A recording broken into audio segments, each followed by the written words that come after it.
Let me show you how to use CrumplePop AudioDenoise. Here we are in Premiere Pro. I have a noisy clip on my timeline that I would like to clean up.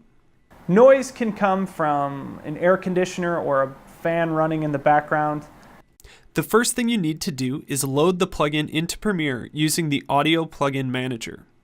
Go to Preferences, Audio, and Audio Plugin Manager.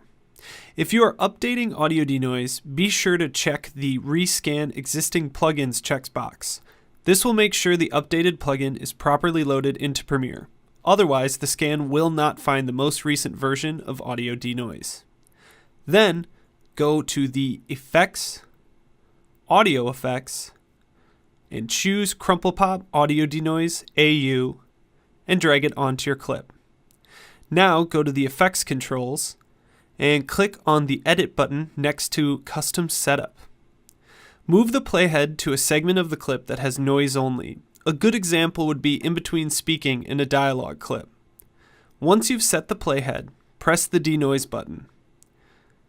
Play back the clip to hear the results.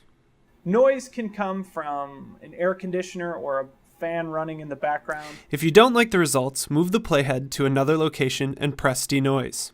You can press the denoise button during playback to rapidly try multiple playhead locations quickly. Noise can come from an air conditioner or a fan running in the background, or from levels that were just recorded far too low. Repeat this until you found a result that you like. You also have a strength control to help you dial in how much noise you would like to remove.